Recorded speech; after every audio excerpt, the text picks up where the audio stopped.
তো তাদের একটা দাবি ছিল যে তারা যাতে ঢুকতে পারে, এখান পর্যন্ত আসতে পারে।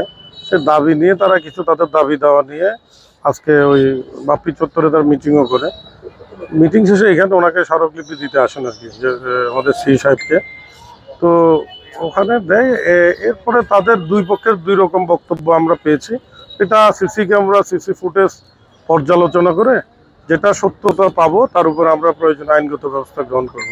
এর মধ্যে কিছু ক্যাজুয়ালিটি আছে। আপনার অটো সিটি কর্পোরেশনের পক্ষ থেকে যেটা জানানো হয়েছে যে তাদের কথা তর্কাতর্কির এক পর্যায়ে তাদের কয়েকজন স্টাফ এবং ওই যে যারা রাস্তায় যারা ছাত্র কিছু কাজ করে তাদের সাথে তাদের একটা বাকবিতণ্ড হয়, এক পর্যায়ে মারধর করে, তারা কিছু আহত হয়। তার মধ্যে একজন অটো ড্রাইভারকে বোধহয় মারধর করেছে, আহত করছে। এখন দুইজনের দুই বক্তব্য, এটা তদন্ত সাপেক্ষে আমরা বুঝতে পারবো যে ঘটনাটা আসলে কি। এই যেটা সত্য সেটার উপরে আমরা প্রয়োজনীয় আইনগত ব্যবস্থা গ্রহণ করবো। মামলা হয়েছে নাকি? না, এখনো ওনারা কোনো অভিযোগ দাখিল করে নাই। ওনারা অভিযোগ দাখিল করলে আমরা আইনগত ব্যবস্থা গ্রহণ করবো। ঠিক আছে, থ্যাংক ইউ।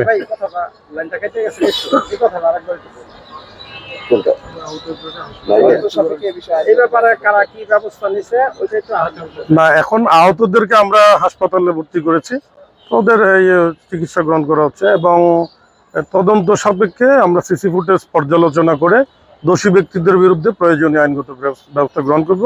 আর ওনারা যদি অভিযোগ দাখিল করে আমরা সেটা আইনগত ব্যবস্থা করব। ধন্যবাদ।